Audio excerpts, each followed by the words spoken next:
Good evening and welcome to Plain Talk.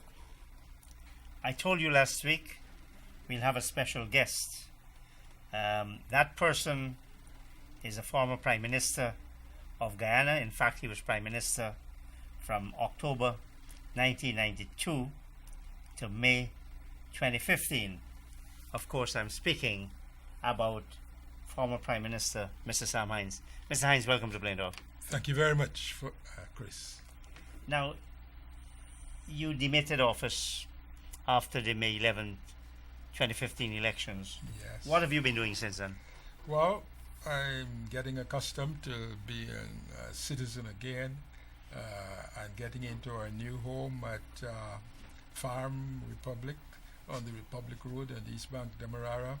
And I must say thanks to my dear wife who throughout maybe the whole last year has been paying great attention and working quite hard, getting the house set up, getting the grounds set up, and in the last 3 months moving all the boxes, packing the boxes in Main Street and getting them moved over and trying to get them unpacked. And I've been brought in from time to time assisting with the plants, and I'm not too good at those things. And also a bit assisting with the boxes, unpacking the boxes and looking where to put things up and so on. Now, after 23 years as Prime Minister, you had been replaced on the PPPC ticket as Prime Minister. So you knew you were going into retirement. Yes, it was known I was going into retirement. What were your plans? Sometime in the end of February.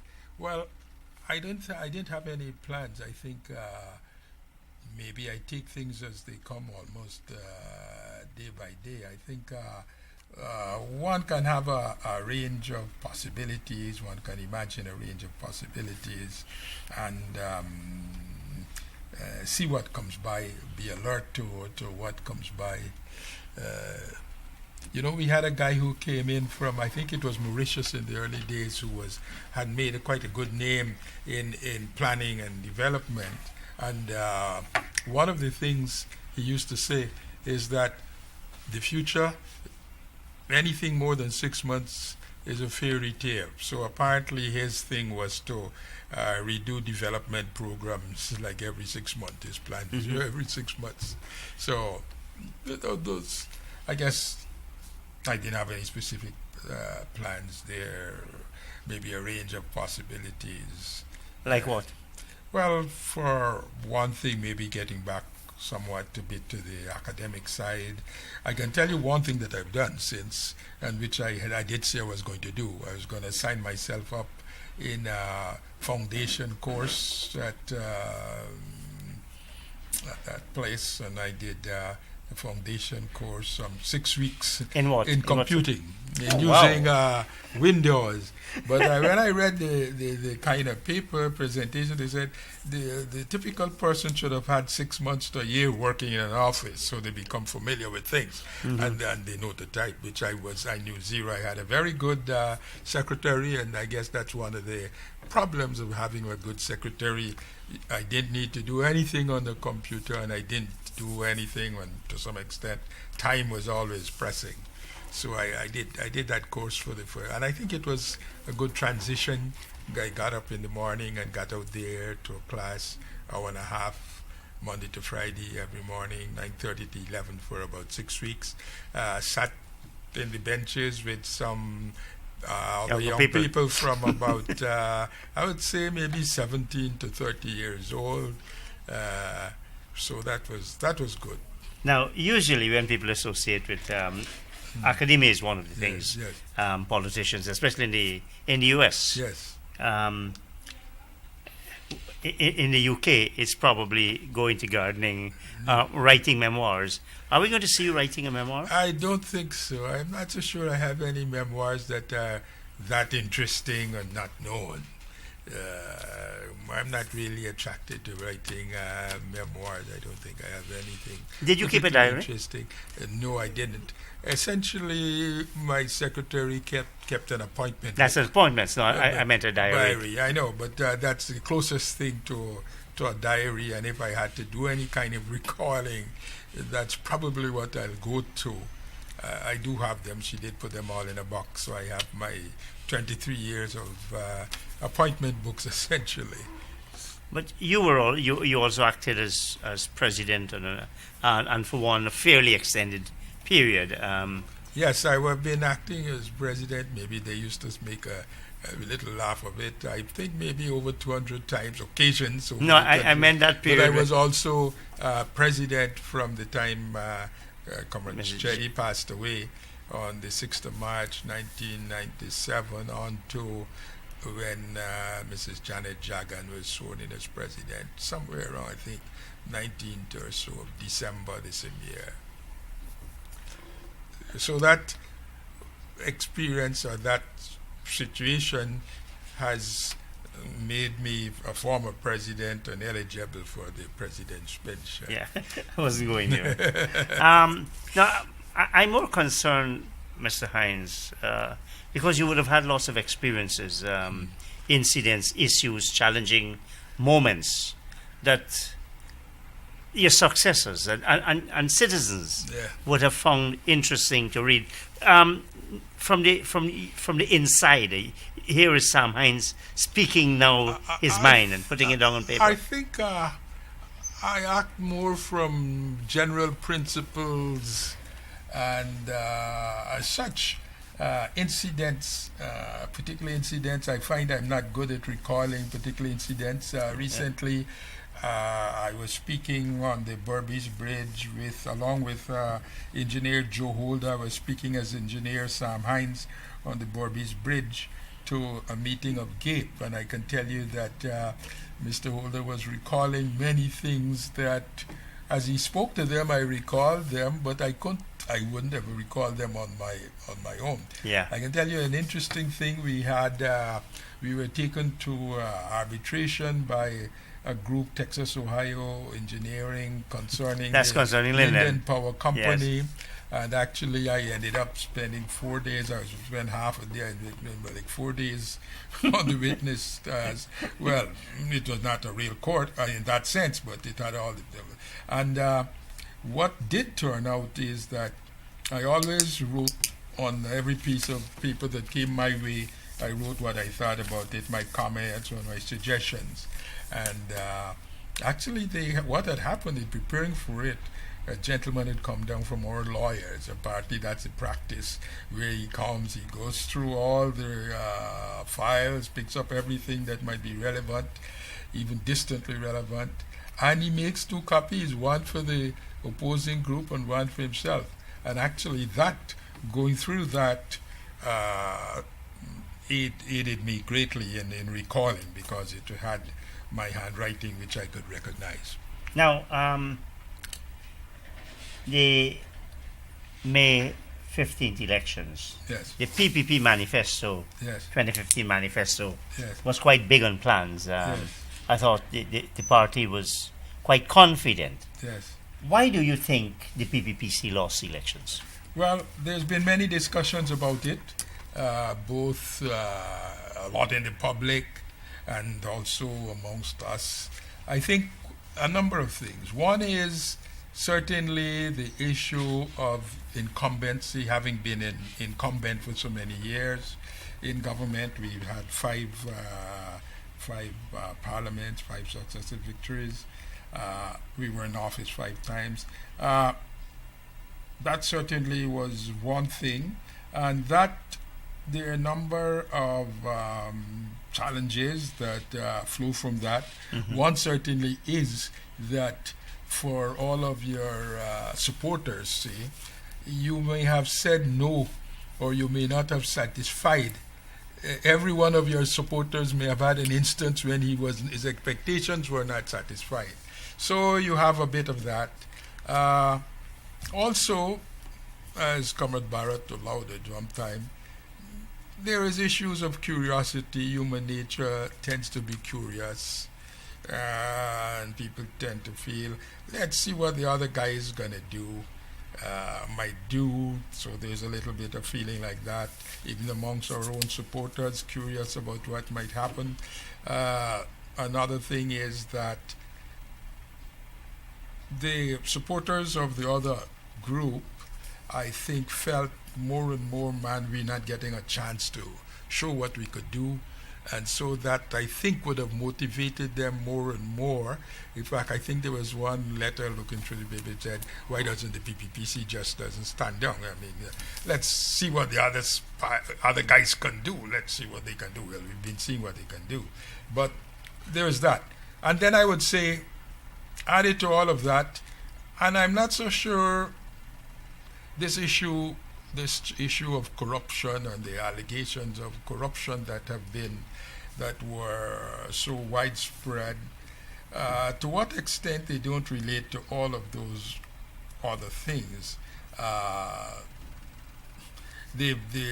What I would say we've been seeing since is that, as President at the time, Donald Ramotar, had said, these allegations of corruptions are grossly exaggerated in numbers and in amounts of money. Maybe we you say exaggerated, but you're suggesting that there was.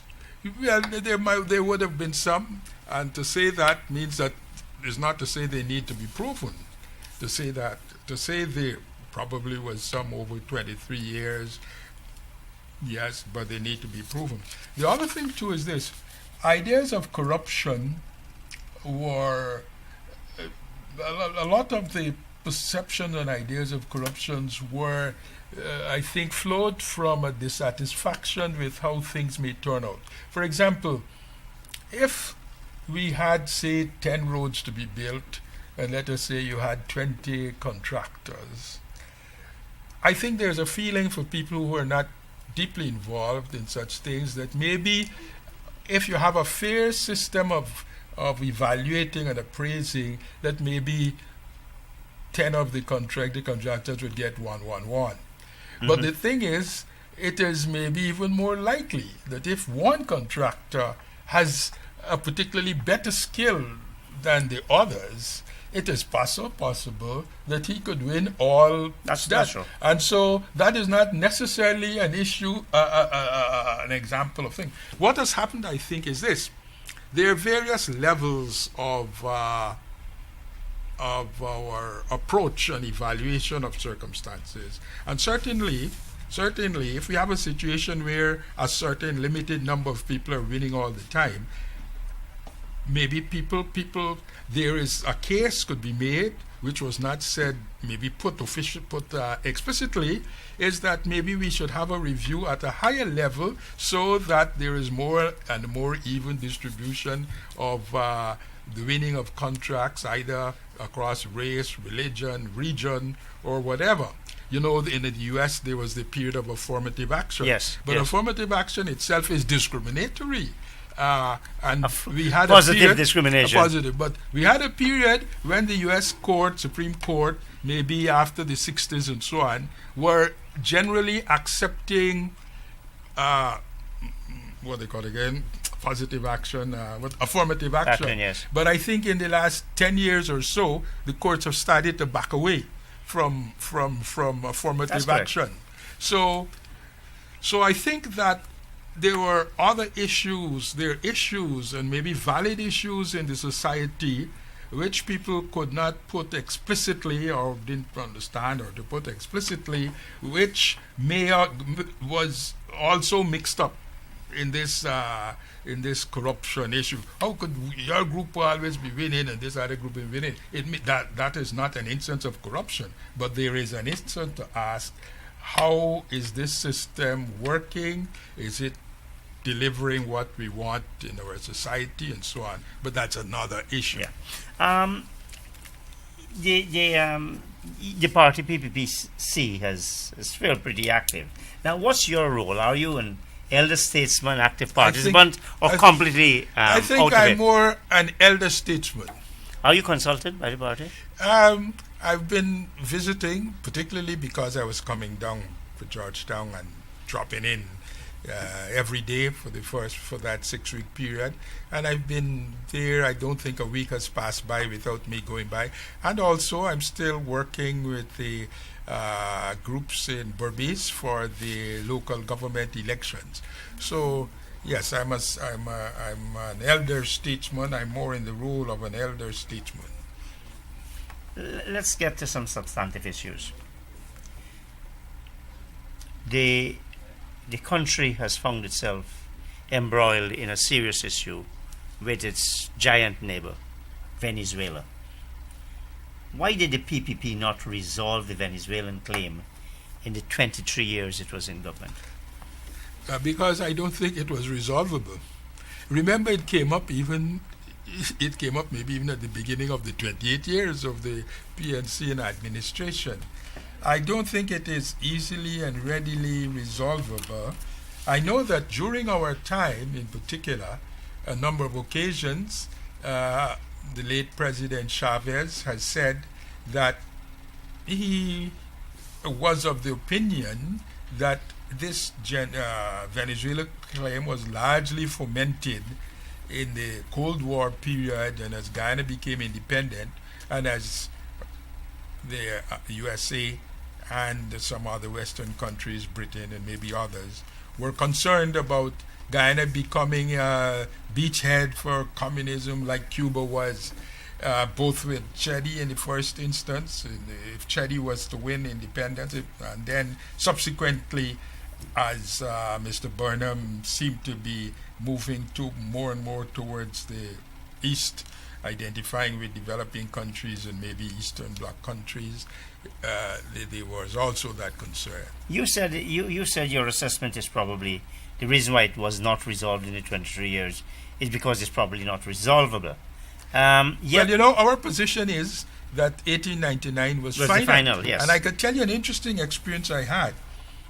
In 1980, in those difficult times, I actually was encouraged and pressured to go and look in Suriname, to work with the alumina company there, and then to go to Venezuela, where an alumina plant was being built, and some of my old comrades from Linden were there in big jobs. And whilst I was there going to a restaurant in Ciudad Guyana, or whatever it is, in the Orinoco there was in the restaurant a plaque, and the inscription was, "This is said to be the place where one of the sons of Walter Raleigh was killed. He had come up from Trinidad and come up the Orinoco and was engaged in a fight with the Indian groups here." So I said to myself then, this seems as if it's a case that Guyana could have claimed, or England could have claimed, all the way to the right bank of the Orinoco. Yes. And I think there have been writings like that recently in the discussions. So our position is that 1899 was final. The British didn't get all they wanted. It was a settlement where give some, take some on both sides. But yet a couple of days ago, former President Chagdeo, at least in terms of the quote in the media, is that he favored granting Venezuela a channel through Guyana's Atlantic waters. That differs from what you're saying. No, I don't think so. I think that a channel through the waters is maybe not much different from what people say, rights of innocent passage or so on. Innocent passage, I don't know, it may be a little bit more than just, or it might be a way of implementing innocent passage in the circumstance where there may be no access. Indeed, there was a Venezuela-Trinidad agreement, I think, of about 1989, boundary agreement, which didn't involve Guyana directly, but which I think Guyana did protest either in the PNC administration before we came in, or certainly after we came in. We did protest that, and because of that, and because of us applying the quite well-founded equidistant from the coastline approach. If you do that, and if you take account of the Venezuela Trinidad line, you see that the Venezuela has doesn't get far out. Because that line intersects with Guyana's equidistant line. So there is an issue with those that Venezuela may not have its own access to the open ocean. But Mr. Hinds, there are those that I've heard this criticism made on more than one occasion that the PPPC was more concerned about the market for rice than it was about the territorial integrity of Guyana. How could you disprove? I know negative is always difficult to disprove, but how could you? What did you do to put our territorial integrity above the Venezuelan market, either for fuel or for rice, the other way? Well, I would say I never thought of that sort of connection. For one thing, as I was telling you there, as I said, late President Chavez made quite a few times that in Venezuela, he said it a number of times, in Guyana, he was being accused by the opposition at the time of not pursuing vigorously enough their claim to Guyana. So I don't think so. And on the question of trade with Venezuela and oil in particular, I think of the time, if we look at the history, I think when the oil prices went up in the 70s, we were getting oil mainly from Trinidad. And Mr. Eric Williams kept extending supplies of oil, maybe with no monies. Guyana didn't have any money in that period, until a day came when he said, no more oil to Guyana. And at that time, in that period, in the early 1980s, we went to Venezuela. Maybe we were by getting some. I think. But that wasn't Petrocaribe hadn't started at that point. But there was a previous thing, Caracas Accord or Energy Accord or something, which actually gave you a little. I think. That is, some money was put in a Venezuelan account for soft loans to Guyana. And when we came into government, some of it was being used. I don't know if it had started before we came, but when we came in soon after, there were the Venezuelan house programs, some on West Coast Bobis, and I think some on the West Demerara. So we've always had, Guyana has always been buying oil from both Trinidad and from Venezuela. Now, you indicated, we knew... Well, did the PPPC, take this Venezuelan claim seriously enough, in your view? I think we took it seriously enough. We were heartened by President Chavez's position that it was largely prompted by the Cold War period. We took that, and what else could one do? Well, why not use that good relationship, that committee that existed with President Chavez?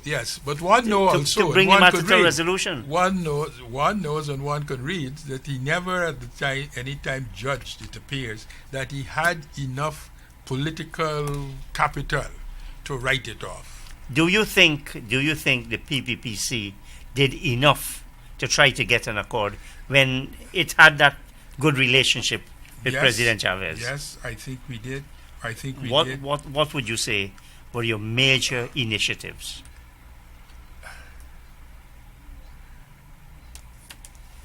Well, I can't say that we did particular things. I think he understood that we would like it to be brought to an end. And I think we also understood. I don't think there was any, there may not have been explicit statements, but in the circumstances that he did not have the political capital at any time. Maybe we were hoping that at some time he would have had enough of a political capital to bring it an end. Because the fact that he said it 4 or 5 times, every time I was there in Venezuela, he said it at one of the Petrocaribe meetings. He said that He does believe it. He said it in Margarita. He said it here in Guyana. So I would say I interpreted it in that he was feeling his way, and when he thought that he was at a point where he could make the political decision to bring an end to it in his country, that he would have done so. But he never got to that point. Now, as you know, former President Fidel Castro Yes. is a great friend of the late Chavez. Yes. He was a Yes. major, perhaps Yes. mentor, Yes. an Yes. influence. Chavez Did more we- or less did- Sama's uncle. Did we try to use that route to get I this wouldn't know arrangement? those specifics. But isn't I it something that didn't know cabinet that would be specifics. your cabinet would I be would dealt with? say those sort of things tend to be done fairly personal. Fairly personal. I would not be surprised if former President Jack Dew had raised it with Mr. Castro when they had a good rapport that brought us some 900 university places over maybe a 10-year period. So I would not be surprised if they had discussed it. But I think my reading of it is that Chavez was preparing his people, or at least floating it steadily, and when he thought he was at a point that he could do it, he'd have done it. Now,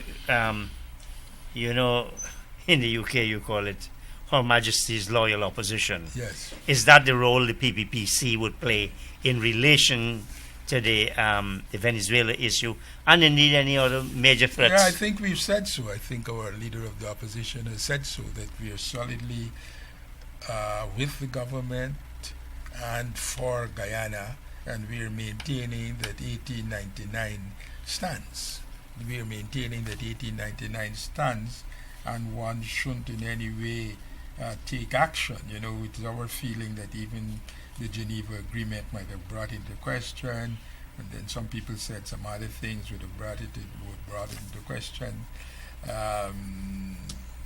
But I wouldn't dwell in that. I don't think we could dwell on that. Our major position is that 1899 stands, and I think all Guyanese are in that position, because if you don't go back, if 1899 doesn't stand, then we go back to Guyana should have up to the right bank of the Orinoco, at the same time as Venezuela is saying they want up to the left bank of the Essequibo. Now, let's move on. Yes, sir. The sugar is another one of the challenges facing any government. Yes, yes, I think yes. I think you had a big problem Yes. with sugar. Yes, Sugar at one time accounted for 99% of the strikes in this country. yes. Now, the Commission of Inquiry has submitted its report to the Minister of Agriculture. What do you think that report? That was supposed to be an impartial, objective, professional. Well, let me say, I have not been in sugar. I've been in bauxite. Yes. And so there are lots of parallels. And there are some people who've been in both sugar and bauxite, and there are lots of parallels. And let me say something from my bauxite experience. Eventually in 1983, when Mr. Burnham reopened discussions with the world institutions and so on, and we had, the World Bank for some reason allowed, contracted two groups to make studies of the bauxite industry, Australian one? which had been in trouble. One was United States, UEC, United States Steel Engineering Consulting Group, and the other was CATSI, Kaiser Aluminium Technical Services Inc. or something like that. Mm-hmm. And those two reports were quite interesting. The UEC report, I remember bauxite was losing maybe 150 million, lots and lots of money. The UEC report basically seemed to say, look, those engineers and managers, they don't know what the hell they're doing. They got all these hot gases flying out of the kiln at the back end of the kiln. They don't know what they're doing. You said there are some parallels. Yes, Are you yes, suggesting yes, a yes. parallel with sugar? Yeah, Katsi said that that the issues are much more fundamental there. The Katsi said, look, you need to have a 30% reduction in cost. But In our view, let me just, I'm coming closer. Remember my I'm question, coming right? there. Yes. Okay. He says all of the technical, rational things that you could do, in our view, would give you only a 10% reduction in cost. Mhm. He said you still need another 20%. This 20%, they said, if it will only come from a change in spirit in the industry. And our thinking is this: we can tell you now, but if you give us a contract for 2 years, we think that after 2 years we could tell you whether that change in spirit would come, and you could become, you could pay your way again. How do you relate that to sugar? I relate that to sugar in that I rather suspect that you need maybe more than 30% reduction in costs. Mm-hmm. And lots of the cost is in the fields, just like it is in the mines in bauxite. And I rather suspect that purely technical, rational things, managerial, all the rational things, Can only give you the would 8%. only give about a third of what you need. That it needs real changes in spirit to bring the rest. And At I what can give you a level? practical example. At what At level? all level, and particularly from the workers up. PM. Particularly from the ground worker up. Eh, That would be my suspicion. On hindsight, Yes. and that's not play on your name, sir. Yes. Do you think you allow too much of politicization of that corporation? The board was completely dominated in political decisions all the time. It's Sitting back now. One of the issues in Guyana is that perhaps nothing is not political, and I'm not so certain that there's anyone who is not political. But if you want to run a business, you certainly minimize political inputs and influences. There was this big debate, they said in China a long time, about what does it matter, the color of the cat, as long as it catches the rat. Well, did it? Well, it both matters, both things matter. Both things matter. The agenda, the color, the agenda, and the technical ability, both things matter. And I think it's an unfortunate fact for our country that we have different views. Let me say this: my view, I've had a view of our country, maybe which is a bit different. I want to stick to sugar, many others, in that we have our two political groups overlap on 3 counts, each of which in different countries could be the reasons for political clustering. We overlap on race. Race overlaps with political grouping, religion, and also rural urban divide. And I think to a large extent, the rural-urban divide makes for different approaches on things. And it's very difficult in Guyana, even if you want to be honestly about getting agreement or accord. The other guy feels differently. My questioning, sir, is not to lead to any approach blame. Yeah. But I want to ask you, why is it none of the leading PPP members, Yes. including the leader of the opposition, who Yes. was single-handedly responsible for Skellen, and he said that. Yes. Why didn't they appear before the Commission of Inquiry? Was that a party decision? And shouldn't it have been a party decision? I would say that the present circumstances one could hardly have appeared before the Commission of Inquiry without it being contentious. I don't think it would have been useful. I don't think it would have been useful. I think it would have been contentious. Well, nobody went there. I myself went there. Yeah. I didn't see around that table. Yes. I saw around that table a group of, I think, men, or Yeah. probably mainly men, Yes. who are groping Yes. for a solution. Yes. So And I at think- least you should have sent someone there I think to test the waters. well, I think it might have been contentious, particularly in the circumstances we've had since our elections. I think it would have been maybe add more to contentions. I think that at a certain time, and maybe after the... Couldn't it have after submitted the a memorandum, sir? Even if it didn't want to appear I there, think it- couldn't it have submitted a I think, memorandum? look, let us, okay, we mentioned Skeldon. The particular position on Skeldons and so on would have been made for great contention. I think that the approach for at Skeldon was the standard rational thing. And maybe we go back to the Catchy story that doing all the standard rational things would only give you a portion and not all of it. Is it reasonable, in your view, sir, to expect taxpayers to pump dollars into Gaisuko? Well, let me say, who are the taxpayers that are pumping dollars into Gaisuko?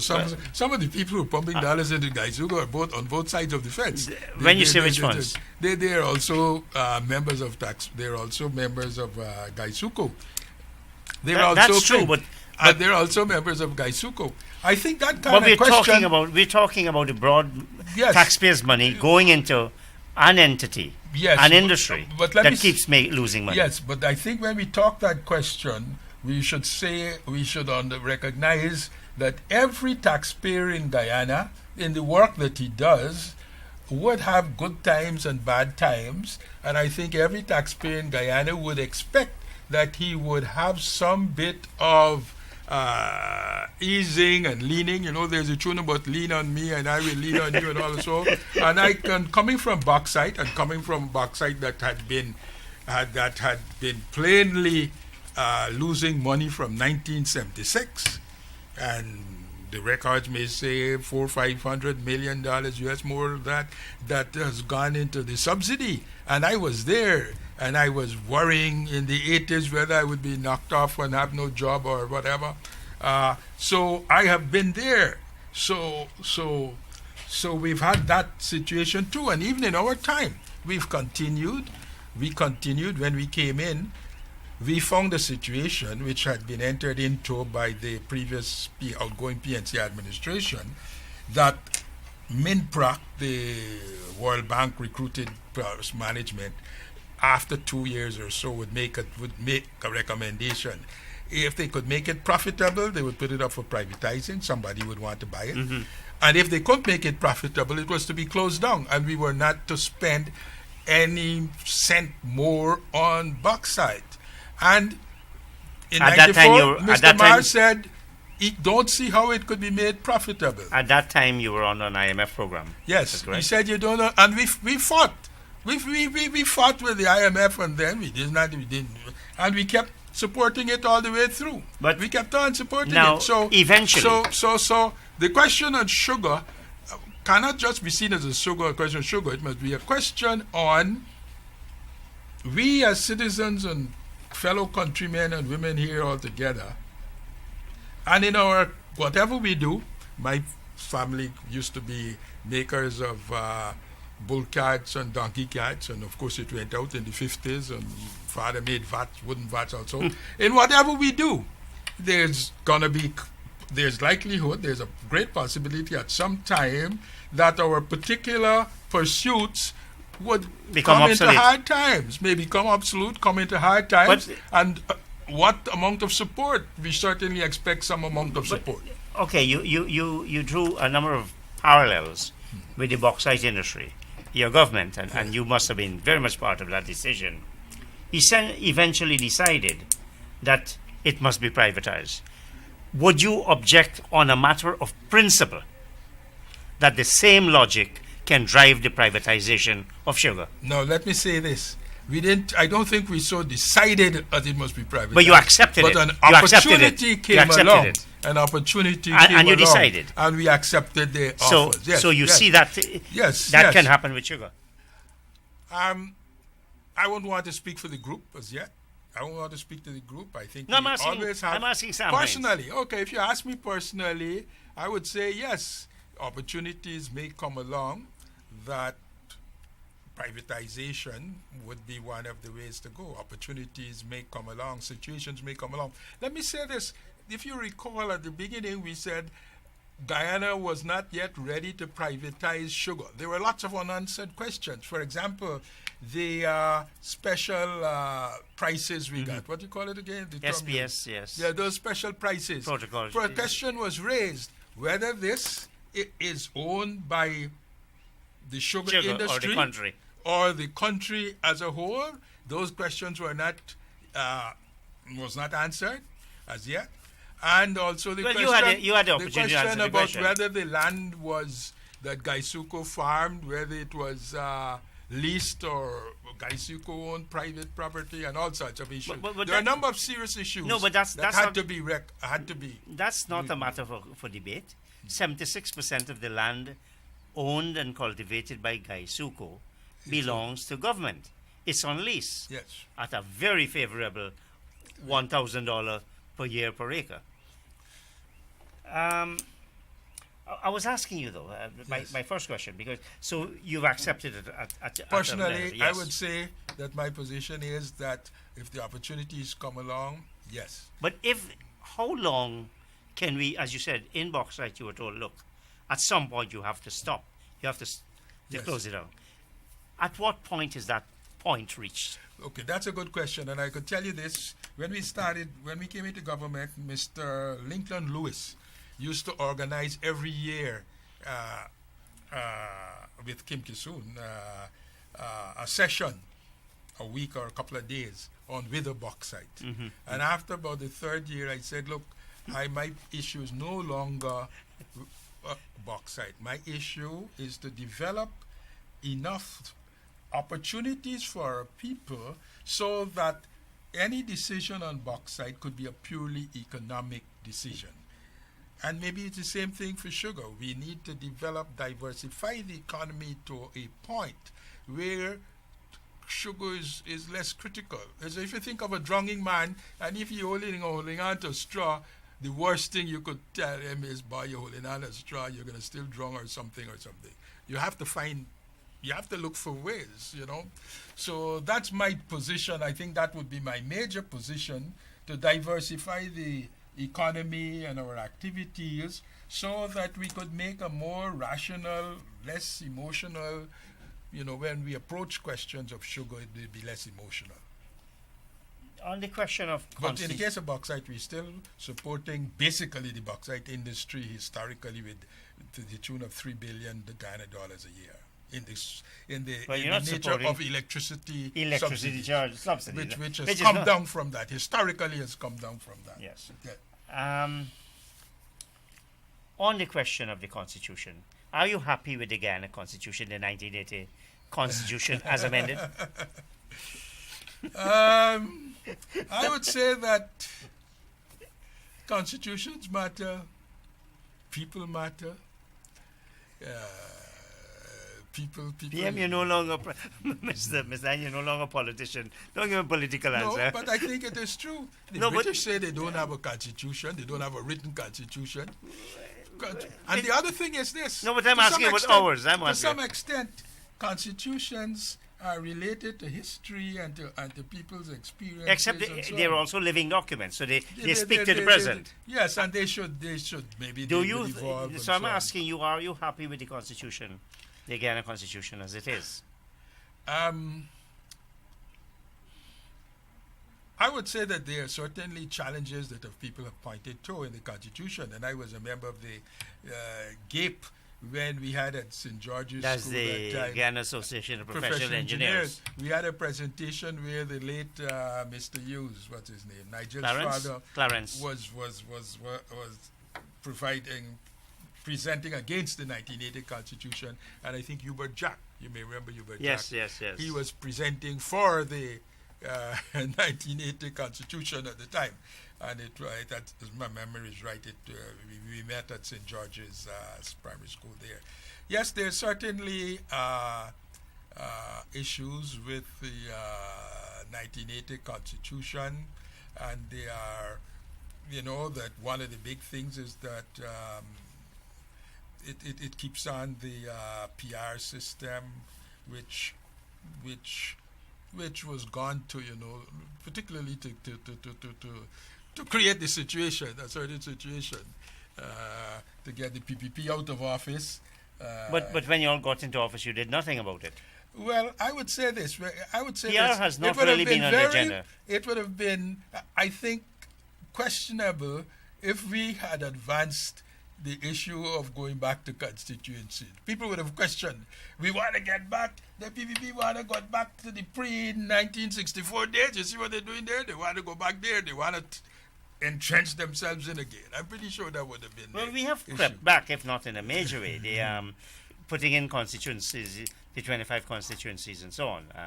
And local government elections also. It's leading in a way. It's direction. taking a lead in that. But what, other than the electoral system, in terms of governance arrangement, in terms of immunity of presidents, the whole matter of the Judicial Service Commission, the Public Service Commission, the powers of the president to appoint, they say somebody has to do the appointment. Yes.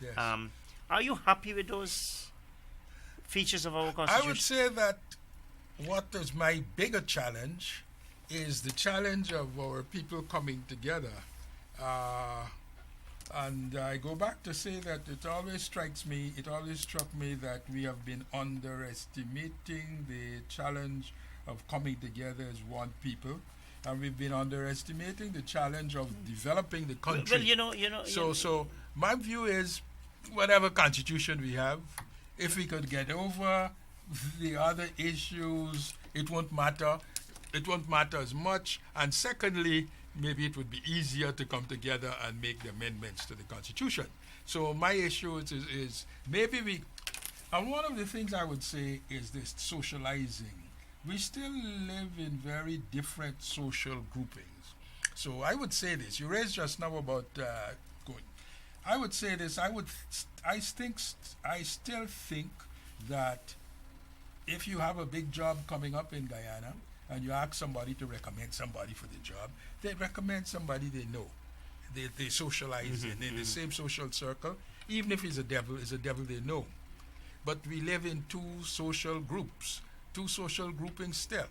But I know your instinct is probably not to answer questions directly. But tell me something about in terms of the governance of our country. You have a president who is supposed to be president of all Guyana. Yes. But yet his first base is his political base. Should we move away from this executive presidency and maybe have something like we had with the Independence Constitution? You mean a titular president? Titular, but a working one. President. Well, not quite ceremonial, but with something like maybe Suriname or France. I think they have, and maybe Germany. Israel, apparently. Israel and so Raymond on. Gaskin always talks and, about Israel. Also, maybe Switzerland, which has Yes. some issues like us with different groupings and so on. Switzerland has that's an interesting issue. Actually, we could talk a separate program altogether on governance and so on. There was a time which seemed to be passing when you had a lot of parties in Europe that were single issues parties, but it seemed to be passing. Other than Green now, it seemed to be passing now. But in Switzerland, where they have at least three groups, it appears that they said that many of their issues, their acts and laws, are taken to referendums. And maybe every Sunday there is a referendum in thing. And I think to some extent that maybe allows for people with the frequency of voting on things to develop a spirit of voting conscience voting, let us say, by the public at large. At least I think so. But I'd like to read if that sort of situation. Well, of course, it's far more developed democracy. Yes. But my question was whether what's your view on the executive presidency? And as you know, I think the AFC was and I don't want to misquote them, but I do believe, or misrepresent them, I do believe they were not in favor of the executive presidency. One actually, if not an executive presidency, what? Well, we talked next? about it. And one has the issue as things look happening. Look what has happened with the Chancellor and the Chief Justice, where in the Constitution it's been embedded that there must be agreement between the President and the Leader of the Opposition. Maybe, Mr. Hinds, if we didn't have this arrangement, we might not have had that situation involving where you have an acting Chancellor for close to 11 years and an acting Chief Justice for close to 11 years. Now, and you ask about examples. We have neighboring Trinidad. Yes. Where there's I could tell you this, Manning was thinking of going in the direction of Guyana of an executive president too. Well, he didn't get there. He didn't get there, but he was thinking of doing it. He probably, and why would he want to do it? He probably realized, well, look, the more power I have, it's in the nature of politicians, isn't it? It's about power. I would say that a good case could be made that in a developing country in particular, you may need a long period in office to be able to, and you may need some bit of force to be able to take the country and the people along the path of development. We were speaking before we began. Are you suggesting what your party used to call it 28 years? That's because that fits into that narrative, doesn't it? Except that it unfortunately didn't bring development. Maybe it would have been excusable if it brought development. We see Morales, I think, is gone for a third or fourth term in Bolivia, and I think I support the general idea in his case. Now, and your implied interest in coming back to Plain Talk, I appreciate it. Yes. I've noted it. Just one last issue, a couple of points in it. The local government elections. What are your expectations about timing for the local government elections? I think that the challenge in separating out the names for the constituency lists is quite a challenge. How many constituencies we'll end up with? We'll probably end up with about 400 constituencies, maybe 9 or 10 for each of 70 places, so that you basically are having almost like 400, maybe more than those elections. But quite frankly, I mean, you've got a GCOM. It has lots of experience. The trouble is we haven't had local. But my question is, what is your expectation on timing? I would say that's what I'm getting about to say, is that I think that the challenge of developing these constituency lists may be much more than is recognized, because I think on an average of 9 or so. How could a democratic country, Mr. Hinds, tolerate a situation where since 1994 we have not had local government elections guaranteed by our constitution and our laws? Well, how can we call ourselves a democratic country? Well, I think that we have to look at the long term. We have to look at things these issues in the long term. Certainly from 1994 there have been issues. 1997 was when elections was to be held, and I think our past President Ramotar went through each year from 97, sir. From 97. 94 to 2015. Yes, but if you go through it stage by step, you will see the challenges that were there from year to year until 2000. After 97, 2001, you had to have the election with a new amended constitution, and then you had commitments now to do some amendments again for the local government election, the next local government elections, now, and so on. As you know, the law for local government elections allows for citizens' participation, would the PPPC at the national level put party candidates to contest against local residents? What we're doing is what we've been doing since 1992. We are looking to have, I think, at least 1/3 of our candidates being non-PPP persons. At least 1/3 of our candidates would be non-PPP persons. But it's still, we will will you be still say competing your we will be candidate? competing PPPC. Yes, we will be competing PPPC, and we will have, just as we have, I am still not a party member. We will be having people who are not party members, at least 1/3. The civic, Yes. is that still part of the PPP structure? And has any attempt been made to formalize it? I would say no attempts made to formalize it, but I would say maybe its strength has been in its informality. Are you still the leader of the civic? I would say that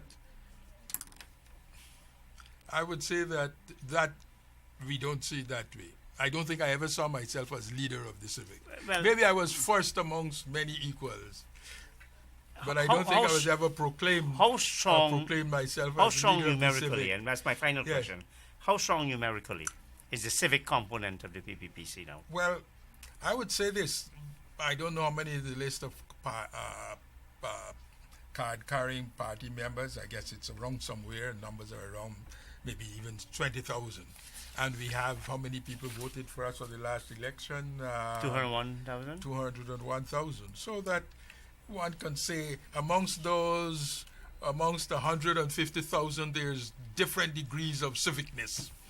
I was speaking in terms of the leadership of the party. In any case, besides, I really want to thank you very much for this Thank you very much for rather having me, Chris. enlightening discussion. Yes. And I look forward to seeing you again. Ready and prepared. Thank you Thank you, very sir. much. Okay. Thank you much, Hello? audience. Operators and viewers, thank you, good night, and see you next week.